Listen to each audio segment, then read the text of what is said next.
Now, the five love languages is extracted from a book that was written by Gary Chapman in the year 1992, and I'll just go into a few details of what that book entails. It's important to know that this book is very much effective, especially when it has to do with couples and those that intend to get married.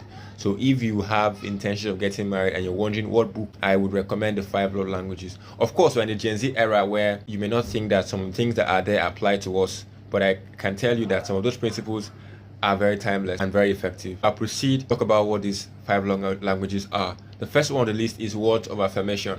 Right, so we know that there are people that once you hype them up, once you tell them that they look good, once you just affirm them in a certain area, they tend to have a better feeling. They tend to feel better in general. Second one is acts of service.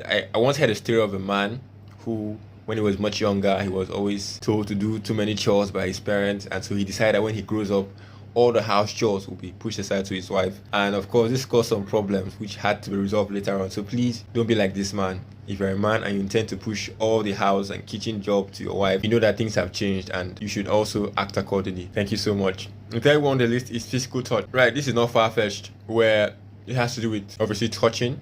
We know of sensitive areas of the body. Women know of this, their neck, their back, their waist, and there are women that love physical touch more than others. I know men are there that love physical touch, physical contact, hugging, cuddling, and stuff like that, but it's mostly the women.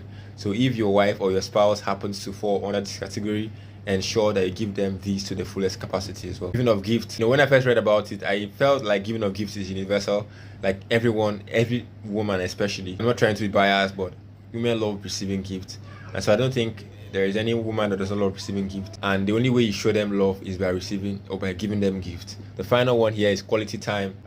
Quality time is obviously very essential because there are people that love when you spend time with them. Forget about giving them anything, just sit with them for hours and talk to them on the phone and talk to them physically, and they feel satisfied. The relevance of this book, all right, in general, is just to let you know what your partner's love language is, so you don't end up giving the wrong signal and get offended when you don't receive the love that you deserve, or you as a person or as a spouse, potential spouse, where you expect a certain love language from your spouse and that person is not giving it out. One of the things it helps you to do is to kind of form sort of a framework of the categories of things that you need your spouse to do to make yourself or to feel loved and appreciated.